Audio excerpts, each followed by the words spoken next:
made in my mind as a young guy, I wanted to become world class at something. I just had to find out what the something was going to be. And the very first time that I walked into a Wall Street trading room, I knew this is it. The ticker tape is rolling, the phones are ringing off the hook, people are screaming and shouting out orders, bodies are flying all over the place, and what looked like chaos to anybody else, I could see the natural rhythm in it. It was like I was reading a sheet of music, and I knew this is where I'm supposed to be. I kept coming back. I wore one branch manager down to the point that he says to me, Gardner, based on persistence alone, we're going to give you a shot. Man, I quit my job. That was all I wanted. I went home and I told my ex, you know what? You said I couldn't do it, but guess what? I started 2 weeks. I was pretty pumped up. All the way up to the point.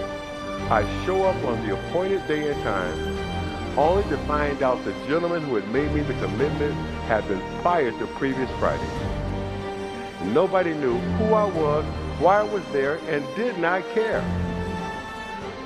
In California, when you quit your job, that means no unemployment insurance, no income, no benefits, and worse than that, the worst thing is now I got to go home and tell this woman I don't have a job.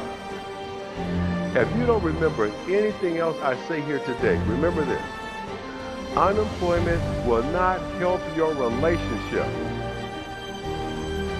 Somebody know what I'm talking about. I know you do. Think about it. We're a young family. We got a baby. She's a doctor who can't practice. I'm the breadwinner, and I quit my job thinking I'm going to Wall Street. Things got tough at home. Things got tense. I still had one shot left at the street. But before I can play it all the way out, I still got to take care of my family.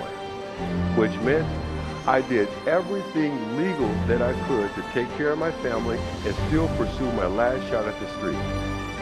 I cut grass, hauled rubbish, cleaned basements. I learned roofing. I learned painting. I did everything that I could to take care of my folks and still pursue my last shot at the street. Had a situation at home, things were tense. Had a problem, something happened, probably never happened to anybody in this room but me. I had one of those arguments with my ex that only ended because we both fell asleep. Now somebody know what I'm talking about. I know you do. We woke up in the morning, everybody's feet hit the floor, and guess what? We went at it again. The neighbors don't know what might happen, what could happen, what's going on. They call the police. The police come, they want to make sure everything is fine, take her over here, calm her down, talk to her, take me outside, calm me down, talk to me. And one of my friendly Berkeley police officers doing his job says, do you mind if I search your car? No, sir, go ahead, no problem. Searches the car, nothing.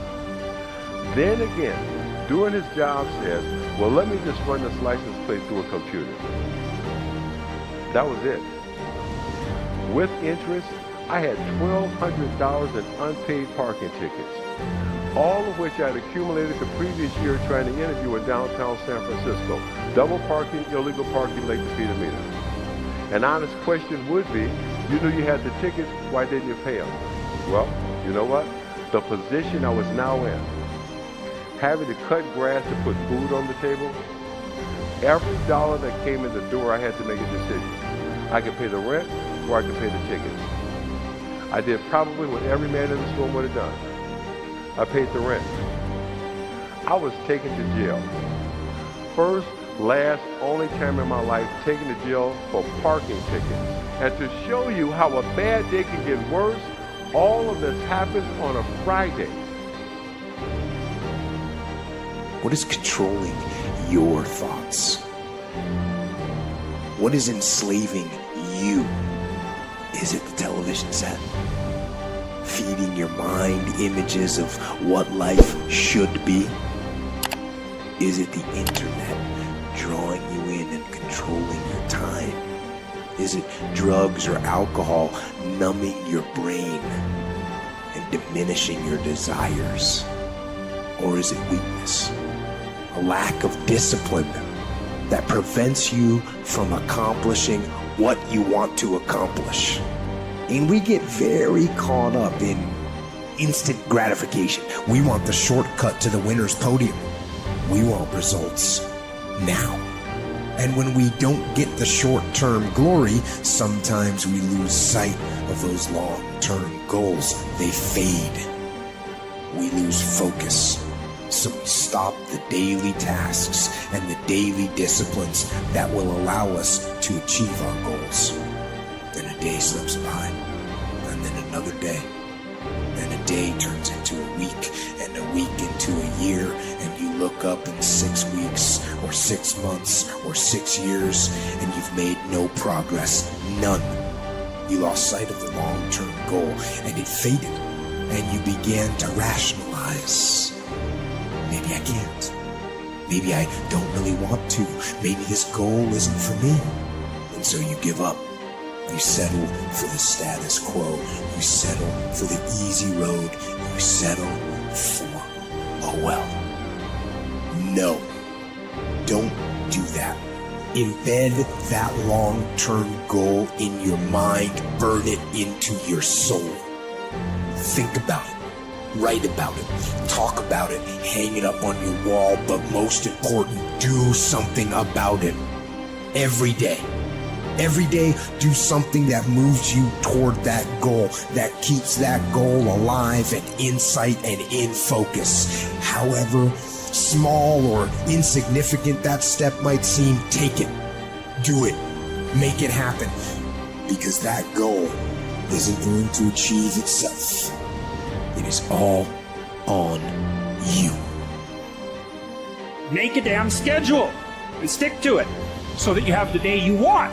That's the trick. It's like, okay, I've got tomorrow. If I was going to set it up so the best possible day I could have, what would it look like? Well, then you schedule that. So if you want more free time, you need more disciplined time. More scheduled time towards the things that matter. More vacation time for you and your family. That's how you get ahead.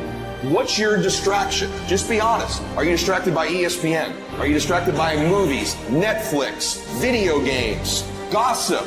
Are you distracted with things that don't matter in your life? Ask yourself truthfully, your big goals and dreams. Can you get laser obsessively focused almost to its exclusivity for an extended period of time? I'm talking about a year, 2 years, 3 years, 4 years, 5 years, even a decade.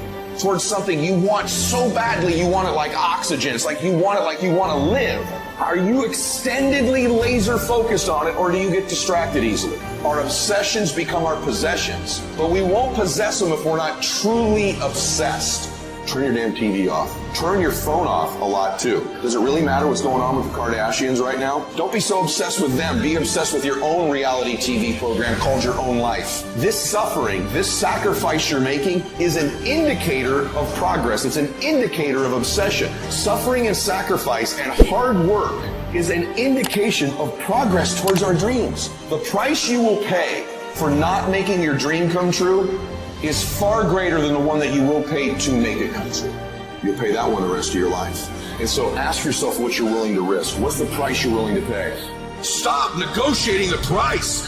It's a freeing experience to totally commit. When you totally commit to a business, to your fitness, it's a freeing, powerful, it's almost like removing kryptonite from your life when you totally commit.